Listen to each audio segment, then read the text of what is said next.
శక్తి శాంతితో ముడిపడిన వ్యక్తిత్వం. ఇదే ఆయన నిజమైన ధ్యానం. పౌరుల పట్ల బాధ్యత, దేశం పట్ల శ్రద్ధ, యువత పట్ల నమ్మకం, ఇవన్నీ ఆయన స్ఫూర్తిదాయకమైన జీవన శైలిలో నిండి ఉన్నాయి.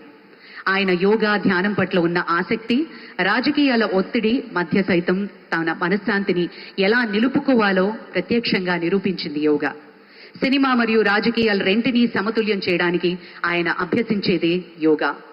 బ్లాక్ బెల్ట్ కలిగిన మార్షల్ ఆర్ట్స్ నిపుణులు ఫిట్నెస్ అంటే శరీర పరిమితి మాత్రమే కాదు, శక్తి, శాంతి, సమతుల్యత వీటన్నిటి కలిపిన రూపం అని నమ్మే honourable deputy chief minister Shri Pawan Kalyan గారి ప్రసంగం.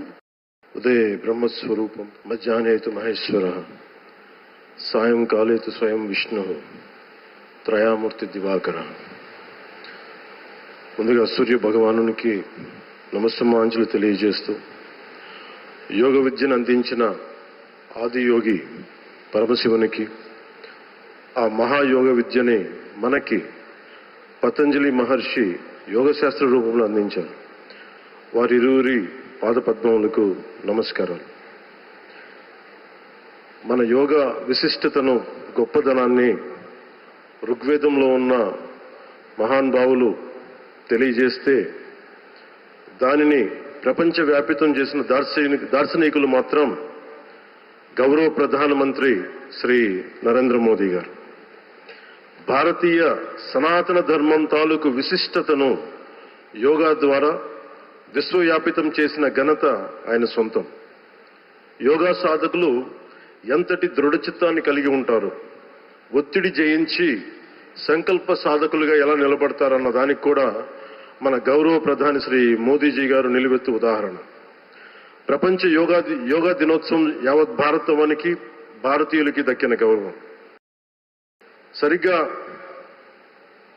ఒక 2014లో అప్పటి ఐక్యరాజ్య సమితిలో గౌరవ ప్రధానమంత్రి మోదీ గారు ప్రవేశపెట్టినప్పుడు దాదాపు 177 దేశాలు ఈ రెజల్యూషన్కి మద్దతు పలికినాయి.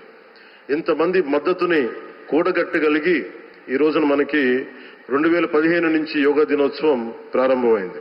ఈ రోజున గౌరవ ప్రధానమంత్రి మోదీజీ గారి పిలుపు మేరకు మనం మొదట విశాఖ 11వ యోగా దినోత్సవ సంబరాలకు వేదిక అయింది.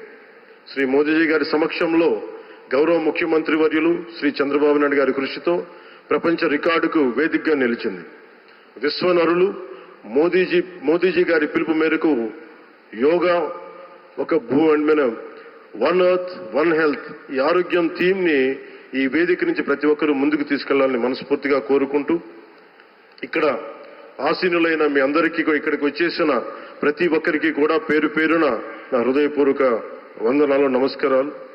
అలాగే గౌరవనీయులైన గవర్నర్ గారి శ్రీ అబ్దుల్ నజీర్ జీ గారికి, గౌరవ ముఖ్యమంత్రి శ్రీ నారా చంద్రబాబు నాయుడు గారికి, civil aviation minister Kinjarapu Rammohan Naidu గారికి, అలాగే మనకి Ayush minister of state independent charge Shri Prataprao Jadhav గారికి, అలాగే వేదిక పైన ఉన్న ప్రతి ఒక్కరికి, గౌరవ కేంద్ర మంత్రివర్యులకి, రాష్ట్ర మంత్రివర్యులకి, ప్రతి ఒక్కరికి పేరు పేరున ధన్యవాదాలు తెలియజేసుకుంటూ సెలవు తీసుకున్నాను. జై భారత్, జై హింద్.